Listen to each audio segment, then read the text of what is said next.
Good evening friends. আজকের আমার ডিনারের অর্ডার আছে চানা মশলা সাথে রুটি।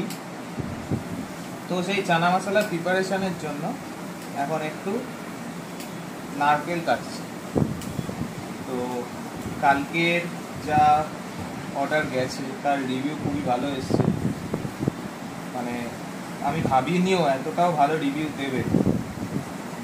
সমস্ত কাস্টমাররা প্রত্যেকেই আমাকে হোয়াটসঅ্যাপে জানায় যে দাদা ভালো হয়েছে খাবারটা, আমি আবারও এটা চাই, অর্ডার করবো। তো কালকে সেরকমই অ্যাজ পার রিভিউ অনুযায়ী যে আমাকে তারাই বললো যে আজকে আমরা একটুখানি তাহলে আপনার কাছ থেকে ডিনারে আমি চানা মশলার রুটি নেব।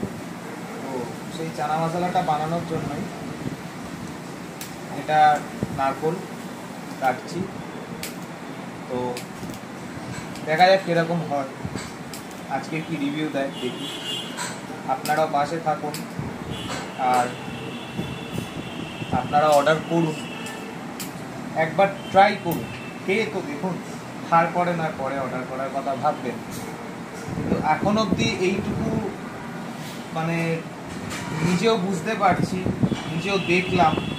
প্রথমে শুরু করার সময় একটু ভয়ও ছিল যে কেমন হবে, কি রিভিউ পাবো, বাট অনেস্টলি ভগবানের ইচ্ছেও বলতে পারেন যে খুব ভালো রিভিউ এসছে। ইনফ্যাক্ট যাদেরকে অর্ডার সার্ভ করেছি আমি প্রথমে, যারা ফার্স্ট টাইম অর্ডার নিয়েছে, আজকের দিনে দাঁড়িয়ে আমার কাছে তারা মোটামুটি যে সব থেকে মিনিমাম অর্ডারও আমার কাছ থেকে নিয়েছে সে তাও 5 থেকে 6 বার হয়ে গেছে তার নেওয়া।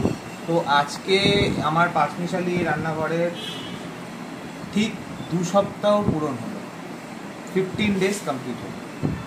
তো সেই জন্যই আজকে আবার একটু নতুন অর্ডার এসে গেছে। তো তারাই, যাদেরকে দিচ্ছি তারাই আমাকে বললো যে দাদা আজকে একটু চানা মশলা খাওয়াম, রাত্রেবেলা ডিনারে খাবো। তো তারা একদম সেকেন্ড হ্যাঁ, আমার সেকেন্ডের অর্ডারে তারা তড়কা খেয়েছিল রাত্রেবেলা, তো সেটাও খুব ভালো লেগেছে। তো আজকে তারা চানা মশলা অর্ডার করেছে, তো আমি চানা মশলা দিচ্ছি তাদেরকে উইথ রুটি।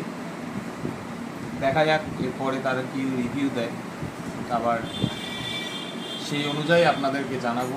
আবার কালকে নতুন কিছু আইটেম নিয়ে আসবো।